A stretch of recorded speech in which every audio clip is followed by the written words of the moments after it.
Thank you. The fight against the North Iowa School District's mascot continues tonight, and a group trying to get that change made in Emmett County actually reached out to us for help.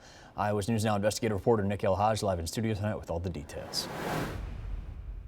Mitch, members of the Mascots Matter campaign claim the Estherville Lincoln Central School District blew them off when they tried to start a conversation about their mascot, hoping to explain that not only is it derogatory towards people with dwarfism, but it could also be violating federal laws meant to protect people with disabilities. The group told the Register this week the district's doubling down and has no plans to change the name. Now others in the community are getting in on the conversation. The term itself was coined during the circus, sideshow, freak show era.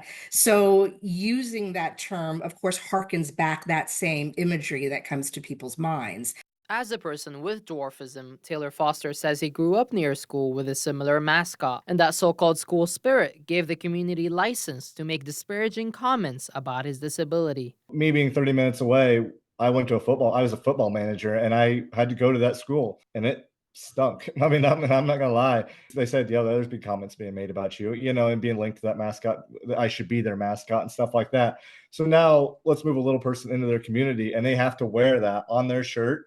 That's just like crushing that kid all the way to the ground. I imagine being a student at this school and there's a comical caricature of yourself that is, whether it's beloved, is still, hurtful and damaging to who they are as a person.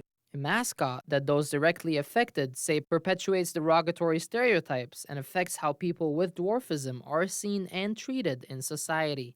It's a harmful, hurtful image and slur. Children who see this, it really speaks to them, and it's cruel, and they don't deserve that.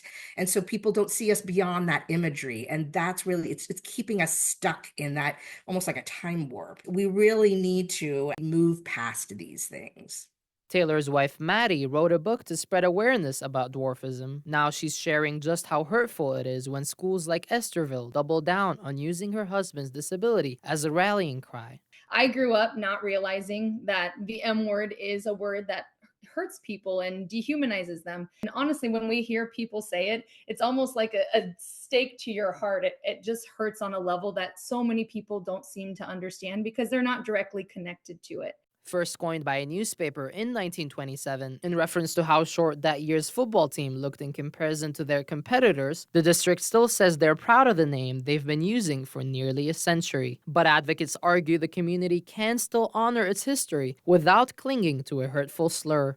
We respect the history of the community, and we very much respect the pride that these communities and these schools feel in that. But just on the other side of the coin, remember that this is something that is damaging to us, and just we all want to feel included and a part of something great. We've seen the Washington Commanders change their name, and they are a much bigger corporation, a much bigger team than this small public school, and they're willing to make that change on a much more massive level. So I think if a team like that, a company like that, can make this change, I think it would be a simple step for something much smaller. These schools' mission statements all include something about being, accepting all students. And are you doing that? There is a petition to get Estherville, Lincoln Central, and 4 other U.S. school districts to stop using the slur as their mascots. We did reach out to the school district tonight, but haven't heard back in time for this story. Reporting live in studio, Nick El-Haj, Iowa's News Now.